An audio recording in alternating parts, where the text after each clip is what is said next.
Hello friends, welcome to அரிசி சமையல். நம்ம வீடியோவில் கருங்குருவை அரிசி வாங்கியிருக்கேன். இந்த அரிசி 1/2 கிலோ, இதெல்லாம் 3 டம்ளர் வந்துச்சு, 3 கப்பு. 3ஐயும் போட்டுக்கலாம். நம்ம வேறு இட்லி அரிசி எதுவும் போடலை, இது மட்டுமே போட்டு நம்ம இட்லி ஊற்றிக்கலாம் அரைச்சி. இப்போ நம்ம 3 தடவை 4 தடவை கழுவிட்டு ஒரு 6 மணி நேரம் ஊற வச்சுக்கலாம். ஃப்ரெண்ட்ஸ், இப்போ நம்ம ஊற வச்சாச்சு. இப்போ ஒரு தட்டு போட்டு மூடிப்போம். ஒரு 2 ஸ்பூன் நான் வெந்தயம் போடுவேன், கொஞ்சம் வெந்தயம் கூடவே போடுவேன். இதுக்கு வந்து நம்ம 3/4 டம்ளர் உளுந்து போட்டுக்கலாம். 3 டம்ளர் அரிசிக்கு 3/4 டம்ளர் உளுந்து. ஃப்ரெண்ட்ஸ், நம்ம இப்போ கருங்குருவை அரிசி ஊற வச்சு 6 மணி நேரம் ஆச்சு. இப்போ அரைச்சிக்கலாம். நான் கிரைண்டரில் தான் அரைக்கிறேன். ஏற்கனவே உளுந்து வெந்தயமும் அரைச்சிக்கிட்டு இருக்கு. வெந்தயமும் உளுந்தும் ஒரு 2 ஸ்பூன் வெந்தயம் போட்டிருக்கேன், 3/4 கப்பு உளுந்து. அது நான் 1 ஹவருக்கு முன்னாடி தான் ஊற வச்சிருக்கேன். முன்னாடியே ஊற வச்சுட்டா மாவு நல்லா காணாது. எப்பயுமே அதை ஃபாலோ பண்ணிங்க. 1 ஹவர் ஊறினா போதும் உளுந்து. இப்போ நம்ம கருங்குவளை அரிசி அரைச்சி வச்சாச்சு. இதுவும் இந்த மாப்பிள்ளை சம்பா மாதிரி கலராக தான் இருக்கும். இப்படி ஃபுல்லாக இருந்தால் மாவு பொங்குறதுக்கு முடியாது. அதனால் நம்ம மாவு பொங்குறதுக்காக கொஞ்சம் இடம் கொடுத்து பாத்திரத்தை இன்னொரு பாத்திரத்தில் எடுத்து வச்சுப்போம். ஃப்ரெண்ட்ஸ், கருங்குவளை அரிசி நேற்று நம்ம அரைச்சோம். இப்போ நம்ம எல்லாம் காலையில் ஆயிடுச்சு. நம்ம இட்லி ஊற்றிக்கலாம். பாருங்கள், இட்லி வச்சுக்கலாம். கருங்குவளை இட்லி ரெடி ஆகிடுச்சு. தக்காளி சட்னியோட தக்காளி தொக்கு. இப்போ வாங்க சாப்பிட்டுக்கலாம்.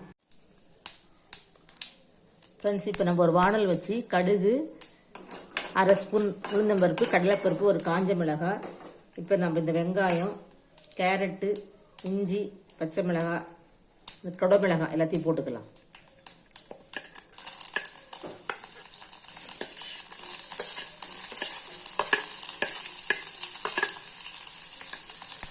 ஃப்ரெண்ட்ஸ், கருங்குருவை அரிசி இட்லிக்கு அரைச்சி மாவு வச்சேன், இட்லி செஞ்சுட்டேன். இப்போ வந்து நம்ம குழிப்பணியாரம் ஊற்றிக்கலாம். ஒரு அடை தோசை மாதிரி ஊற்றிக்கலாம். நான் 2 இடத்துல தப்பாக சொல்லியிருக்கிறேன். கருங்கோழைன்னு கருங்குருவை அரிசி, அதாவது சம்பா குருவைன்னு சொல்லுவாங்களே, அந்த மாதிரி நான் வாய் தவறி உளறிட்டேன். அந்த மாதிரி சாரி எல்லாத்தையும் சொல்லிக்கிறேன். இப்போ நம்ம இது வானல்லேருந்து இப்போ நம்ம இந்த மாவில் மாற்றிக்கலாம்.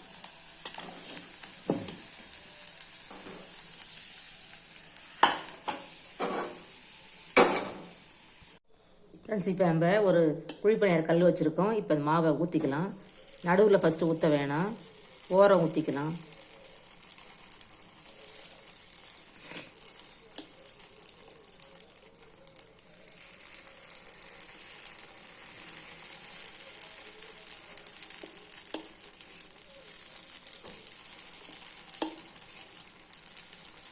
நம்ம எல்லா குழிக்கு ஊற்றியாச்சு.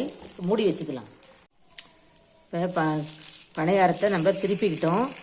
இன்னும் ஒரு 2 நிமிஷம் மூடி வச்சுப்போம். அப்படியா?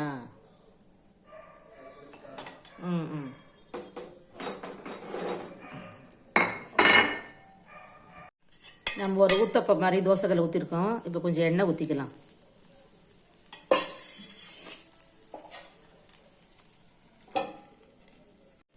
நம்மளோட கருங்குருவி அரிசியில் செஞ்ச ஊத்தப்பம் ரெடி ஆகிடுச்சு. லேசாக பிரட்டி போட்டுக்கலாம். நம்மளோட ஊத்தப்பம் எடுத்துக்கலாம். இப்போ நெக்ஸ்ட் ஊற்றிக்கலாம்.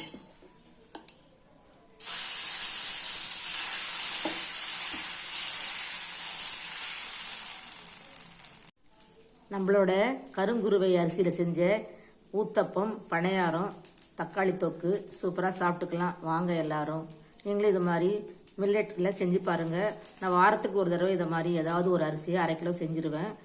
2 அரிசி 3 அரிசி போட்டு செய்யலாம். அப்படி செஞ்சால் பலன் இல்லைன்னு சொல்கிறாங்க டாக்டர்ஸ் எல்லாம், சிறுதானியம் செய்கிறவங்க. அதனால் எப்பயுமே ஒரு அரிசியாக கலந்து ஒரு அரிசியாக செஞ்சு பாருங்கள். ரொம்ப நல்லாயிருக்கும்.